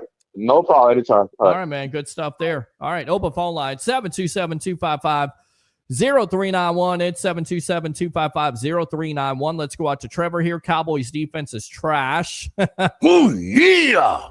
Yes, it is. That's good enough to suck right there. It's not good at this point. Christopher Cole says next year's draft is loaded with edge rushers. And I get it. Look, you're 6-2 at this point. You're definitely injured. You can get some players back at this point. A lot of people want to see them make a move because they feel like this team could be a Super Bowl team. And I definitely think they can be a Super Bowl team if they get healthy, which it looks like they could get healthy anytime you have Baker Mayfield. So I understand where a lot of fans want to see them make that big time move, but what's the cost of that? Let's go out to Dave here. Let's just hope Grizz gets his play calling back together because it wasn't great against the Saints. Your mom can't cook for you. Laugh out loud. Mom does not cook for me. I live by myself. I do my own thing. When I get a chance to see her, of course, she will cook a little bit. But no, not on a nightly basis. I appreciate you, Josue. Well, it's not very nice to talk about people over the phone. We don't do that on this show here. Dave says, let's hope the Raiders would trade us Brock Bowers, but I don't see that happening. Yeah, Dave, that's definitely not going to happen at this point because Tom Brady would have something to say about it. That's good enough to suck right there. Yeah, you're not trading Brock Bowers. You're not trading Max Crosby. In a perfect world, you wish you could get a player like Crosby, but there's a reason why he's a franchise generational pass rusher, and you're going to have to give up multiple first-round picks, and then on top of it, take on his salary. Don't see it happening. Steve says, who are the Bucs going to get at the trade deadline? I don't know if they're going to get anybody at the deadline. I would be surprised at this point. But again, you never know what comes up. Maybe Miami deals a Bradley Chubb. Maybe you give up, a premium pick. Maybe it's a 4th or 5th round pick. Does that get it done? You're going to still have to take on that salary. Let's go out to Tim. Tim there. And what is it? Bradenton. Thanks a lot for calling the Evolution of Sports Talk Television. What's on your mind tonight on a Monday night? All right, man. I was just gonna comment on looking for the trade. Yes. I kind of agree with the previous guy. I think his name was Abraham. Abraham, yes, very smart guy here on this show. Yes. Yeah, I unless you can get really something of value, no need to do anything crazy. Right.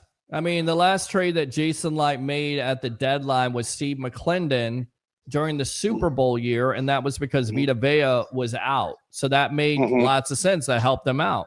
So, again, are they injured to a certain degree? Yeah, you're without Hassan Reddick, but I think Anthony Nelson stepping up last week made this Bucs team think twice about going after an edge rusher. And, again, the cost, how much it's going to cost you and draft, and also how much you're going to have to pay him a year also plays a factor. Exactly. Yes. Yeah, and, they've done a nice job of building the roster. So they have. But probably end up going with it. But if something does fall in your lap, then you can go ahead and maybe give it a shot. But that would be my thought, is unless something falls in your lap. Yeah. But anyway, looking forward to getting back to watching them play this week. It was a nice week off. What'd you do on the bye week? What teams did you watch? What did you watch? What kind of football did you watch? Actually, I had to play softball this last weekend. Oh, yeah? And then, but I got home. I usually watch all the games. But I especially pay attention to the NFC South teams. Well, of course. It was nice to see Atlanta get beat again. And obviously, New Orleans is just they're a mess. They're a joke. Yes. I don't know about Carolina. I don't know about that. I don't think they're that good, but they are 5-4. Yep, we'll see. We'll definitely see here in the next couple of weeks. I don't know if they're that good either, but they're getting definitely contributions. Bryce Young is starting to develop. Young teams, when they get confidence, when they get the momentum, number 5 is good, man. Yeah. Yeah, kid is good. But anyway, Rico Dowdell, I think his name is. Yes. Yeah, I know. Dowdell? Is it Dowdell or Dowdell? I don't even know. Yeah. We better learn his name here pretty soon. Yes. This guy, I know exactly. So anyway. Yes. Anyway, man, I just wanted to check in with you for a little bit. Hey, man, appreciate it. Did you watch the World Series by chance? Very, very little. I peeked in on a couple of things. It's hard for me to watch. I love watching baseball in person. Right. On TV, I struggle with it, man. I don't know. It's hard for me to watch. Very hard for me to watch, especially when it's not the Rays. I agree, man. I definitely agree. It's tough not to watch the Rays, but this was a good series to watch. So if you get an opportunity, there was a ton of excitement in an 18-inning game. Yes. The Dodgers coming to being down and then going up there and getting 2 in Toronto. It was like, wow, I thought Toronto was going to win. Well, I thought so too. I thought they had the momentum, and I was even asked the other night, who do you think's going to win? I thought the Blue Jays will win, but again, it goes back to what? Pitching, defense. Yeah. You saw both of those on display, especially in Game 7, and they got the talent. I mean, listen, there's a reason why Dodgers have won back-to-back World Series championships, the first time in 25 years for a team to do that, because he spent $500 million on your roster. So that definitely helps also. That's just it right there. That's the biggest factor right there. Yep. Agree. Anyway. All right, man. All right, Tim. Appreciate you, bud. All right. All right, bro. Take care of yourself. Will do, my friend. Bye-bye. All right, good stuff there. Open phone line. 727-255-0391. It's 727-255-0391. What happened to getting the Jags receiver? That's nonsense. Again, stuff that's being put out there, speculation, clickbait, nonsensical garbage that even Tom Brady hates. That's good enough to suck right there. Don't believe everything that's on the internet all the time, as I'm on the internet all the time. But if something breaks here on this show, we got you covered with the real news, not some fake nonsense. Didn't we trade for JPP during the season? I can't remember, but that was a great trade by Jason. It was, but it was in the off season. Good. Very good, Dave, there. Let's go out to Todd Bowles, and then we'll wrap it up.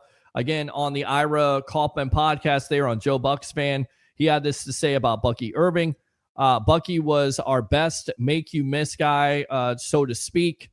He can make you miss in the open field, in the hole. so he's got extra yards because he was more jittery, and one cut and still full speed. They're all different kinds of running backs. The other two are very good as well, but Bucky could make one or two guys miss and make you miss and make the O-line look a lot better. So we miss that type of dynamic, and I think we when we talk about our offense. And again, right now, Tampa Bay ranks 28th in yards per carry. So there you go. So that definitely has to improve. I think it's been hurt by not only the offensive line being hurt and banged up, but also not having a healthy Bucky Irving, because we saw what he could do last year, and hopefully you have him down the stretch. So we'll wrap it up there. Thanks a lot to all the guests tonight. Mr. Harry, the Greek professional handicapper extraordinaire. Thanks a lot to all the calls, the comments. You guys make the show, whether we agree or disagree. Definitely come back, like and subscribe to the Sports Web on YouTube. Friend me on Facebook at Peter H. Blake. Facebook stars are open if you love the content. YouTube super chats, and do three things as we'll be back on Wednesday night here on the evolution of Sports Talk Television. Three things. You know them, you love them, you got to have them. Bring the passion, bring our excitement. Just don't bring any nonsense. I'm your host, Peter Blake, your Rolex reporter. What time is it? It's my time. And for fans of the Sports Web and the Tampa Bay sports fan, it's your time. We'll see you next time on the evolution of Sports Talk Television. As we always say on this show, to end it off, it's good to be back, guys. Go Bucs.